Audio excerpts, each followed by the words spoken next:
मीराबाई पिछले जन्म में कौन थी? मीराबाई का नाम था माधवी। मीराबाई पिछले जन्म में माधवी थी। भगवान श्री कृष्ण के एक मित्र थे, नाम था नारायण। उस मित्र के संग ये पास की ब्रजमंडल की ही एक गांव की एक लड़की, उसका विवाह भगवान के सखा से हो गया। उस माधवी की मम्मी ने, उसकी माँ ने सिखाया कि बेटा मैंने सुना है कि वृंदावन में कोई कृष्ण नाम का लड़का रहता है और वो सभी वहाँ की महिलाओं को जो कहते हैं कि जो उसे देख लेता है वो लट्टू हो जाती है। तो उसकी माँ ने, माधवी की माँ ने कहा बेटा तुम उस कृष्ण को मत देखना, क्योंकि तुम तो पतिव्रता नारी हो, क्योंकि तुम तो पतिव्रता नारी हो। अच्छा, माँ को डर था कि कहीं मेरी बेटी भी देख लेगी तो अपने पति को छोड़ के कहीं कृष्ण के पीछे ना भागे। अच्छा, उसकी माँ ये तो जानती नहीं थी कि ये कृष्ण भगवान है, वो समझ रही थी कोई सामान्य पुरुष है कृष्ण।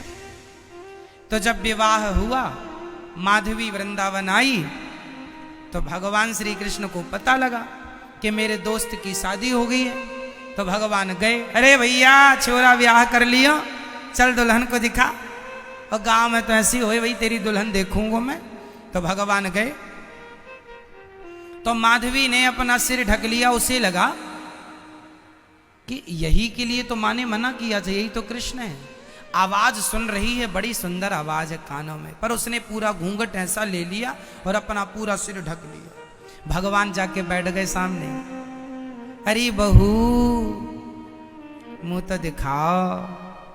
माधवी मन में कहे राम राम, ये वही कृष्ण है। मैया ने मना किया, मुंह नहीं दिखाएंगे। और भगवान ने कहा मुंह तो दिखाओ, नहीं दिखाया। 2 बार कहा मुंह तो दिखाओ सकल। अरे हमसे काहे की शर्म, हम तो आपके देवर हैं। नारायण ने भी कहा, भगवान के सखा ने भी कहा कि ये कन्हैया मेरा मित्र, दिखा दो मुंह, पर दिखाए ना। सास ने भी कहा ये तो गांव को कन्हैया है, सबको तंग करे, ऐसे काय की शर्म, मुंह हटा ले बेटा बहू। पर माधवी को तो माँ की बात याद थी, कहीं देखूंगी कहीं मैं पागल ना हो जाऊं, इसलिए मेरा पातिव्रत नष्ट ना हो जाए। अच्छा, उसका अर्थ दूसरा था। माँ ने यह सोच के भेजा था कि कृष्ण कोई सामान्य पुरुष है, उसे ये नहीं पता था कि ये जगत के पालनहार पृथ्वी पे अवतार लिए हैं। माधवी ने तो मुंह ढका रखा। भगवान बोले अच्छा ठीक है, अब हम नहीं देखेंगे तुम्हारा मुंह, अब तुम ही तड़पोगी। ये कह के भगवान आ गए। रोज भगवान सबके घर माखन चुराने जाते, उस सखी के घर नहीं जाते। और उसने भी देखा नहीं, और देखने का मन तो था क्योंकि आवाज भगवान की बड़ी सुंदर थी, लगे देख लूं, पर मां याद आती कि मां ने मना किया। जब भगवान जी ने गोवर्धन उठाया, गिरिराज जी उठाए, इंद्र ने मूसलाधार पानी बरसाया, तब भगवान ने एक उंगलिया से जब गोवर्धन उठाया, तब सब लोग अपनी जान बचा के भागे घर छोड़ छोड़ के। तो ये माधवी भी आई, सबको खबर लगी कि वहां पर हम सुरक्षित रहेंगे। तो सब बहू बेटियां सब गिरिराज जी के नीचे आई तलहटी पर। और इसने जरा घूंघट उठा के देखा कि सारी जगह तो पानी बरस रहा है, यहां क्यों नहीं बरस रहा। तो इसने देखा तो बड़ा सा पहाड़ ऊपर था। अब ये माधवी को लगा अरे ये पहाड़ किसने उठाया है भाई। इसने नजरें घुमानी शुरू की, यूं नजरें घुमाई। अच्छा, नजरें कब घुमाई जानते हैं? क्योंकि पानी रात्रि को भगवान ने शाम के समय गिरिराज जी उठाया, उस समय अंधेरा हो चुका था। अंधेरे में तो देखो कोई दिखता ही नहीं है, पर पूरी रात जब लोगों ने देखा कि पानी की बूंद नहीं थी, तो माधवी ने सवेरे जब पहली किरण आई, सूर्य का प्रकाश आया, तो इसने अपनी नजरें घुमाई कि ये पहाड़, भैया ये पहाड़ कैसे ऊपर उठा है, कैसे उठा है ये पहाड़। उसने नजरें घुमाई कि थामा किसने है। देखा तो पहाड़ के नीचे एक उंगली नजर आई।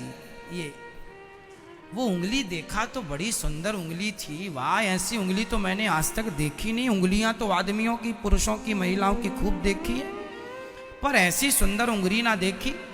उंगली के नीचे जरा और ये पंजा देखा, उसके ऊपर और नीचे और ये हाथ देखा।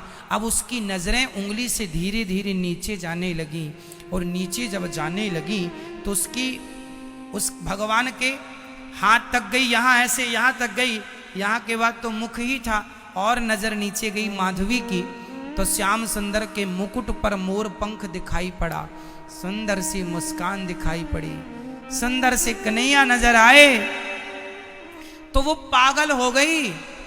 अरे ये कौन है? तभी बगल में बैठी अपनी सास से कहा, माँ देखो तो सही चमत्कार, क्या हुआ? देखो कोई पहाड़ उठाया है, कौन है ये? सास ने कहा, यही तो कन्हैया है। अब तो माधवी समझ गई, हे भगवान, इतना बड़ा पहाड़ कोई पुरुष नहीं उठा सकता, ये तो भगवान है। तुरंत भगवत बुद्धि हुई, और माधवी तुरंत जाकर के भगवान के चरणों में गिरी।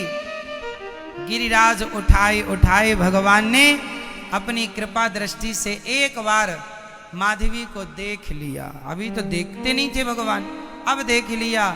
माधवी रोई, हे माँ क्यों मना कर दिया? ऐसी छवि देखने को मिल रही है। सब भाग्यशाली हैं जिन्होंने कृष्ण को मन मंदिर में बसाया, और मैं अभागिन थी जो घूंघट लिए घूमती। माँ क्या पाठ पढ़ा दिया तुमने, मुझे भगवान से वंचित रखा। उसके बाद तो कुछ दिनों बाद भगवान तो लीला पूरी करके वृंदावन 11.5 साल की उम्र में चले गए, और गिरिराज उठाने के बाद फिर उसे भगवान ने दर्शन दिया नहीं। इसलिए गोपियों जब रोती थी ना, तो माधवी गोपियों से ज्यादा रोती थी, जबकि वो उस गांव की बहू है। तो लोगों ने कहा, तू तो बहू है, तू क्यों रोती है? बोले, मैं अभागिन हूँ इसलिए रोती हूँ। बोले, क्यों अभागिन है? बोले, आप लोगों के पास से कृष्ण चले गए, दुख इस बात का नहीं, अरे जब तक थे तब तक आपने कम से कम जी भर के देखा तो है। मैं तो ऐसी अभागिन हूँ कि मेरे सामने ही थे पर मैं देख भी ना सकी, क्या करूँ, मैं अभागिन हूँ। बस वो रोती जाए रोती जाए रोती जाए। और वही माधवी जब बहुत रोई और भगवान का दर्शन नहीं हुआ, और भगवान का के लिए रोती रोती जब माधवी मरी, तब भगवान ने मरते समय उसके स्वप्न में एक रात्रि पहले बोले कि इस जन्म में तुम्हें मेरा दर्शन अब तो नहीं होगा। मैं बैठा तो था पर तुम घूंघट ना उठाई, अगली बार कलयुग में तुम आना। तो सभी जो भगवान की गोपियां थी सब भगवत धाम चली गईं, पर माधवी रह गई थी। तो माधवी ही इस जन्म में मीरा बन के पैदा हुई, और वो मीरा इसलिए कृष्ण के प्रेम में रोती, कन्हैया पिछली बार उसे सब याद था पिछला जन्म कि मैंने एक नजर देखा, अब तो बार बार देखने का जी करता है, इसलिए रोती रोती द्वारिका चली गई। और अंत में मीराबाई पूरी की पूरी भगवान ने स्वीकार किया, और मीरा को अपने मुख के अंदर से अपने निज धाम पहुंचा दिया। मीरा की कहीं समाधि नहीं है, मीरा द्वारिकाधीश के मुख में समा गई थी। तो ये मीरा की संक्षिप्त कथा है।